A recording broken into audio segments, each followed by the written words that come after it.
लोग मंदिर इसलिए जाते हैं उनको पुण्य चाहिए, कई लोग सेवा इसलिए करते हैं उनको पुण्य चाहिए, पर नैष्ठिक वैष्णव जो होगा वो पुण्य की कामना से कभी ठाकुर जी की सेवा नहीं करता।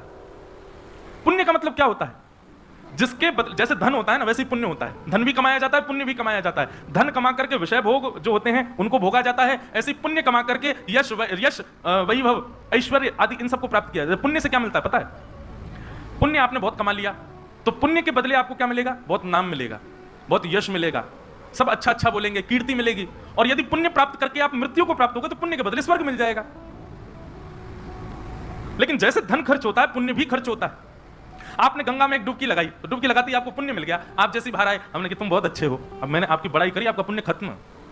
आपकी प्रशंसा होते ही पुण्य खत्म हो जाता है, आपका यश होते ही पुण्य खत्म हो जाता है। तो कई लोग मंदिर पुण्य के लिए जाते हैं, पर नैष्ठिक वैष्णव जो होते हैं वो पुण्य की कामना से ठाकुर जी के पास नहीं जाते, वो ठाकुर जी से प्रेम करते हैं इसलिए ठाकुर जी के पास। संबंधों में भी तो ऐसा है कि आप किसी से संबंध इसलिए बना रहे हो क्योंकि उससे आपका कोई काम बन रहा है, तो ये उस व्यक्ति के समान है जो पुण्य के लिए भक्ति करता है। पर कोई व्यक्ति आपके गुण नहीं देखता, आपका रूप नहीं देखता, आपका स्वरूप नहीं देखता, बस आपसे प्रेम करता है, वो प्रेमी ज्यादा श्रेष्ठ है ना।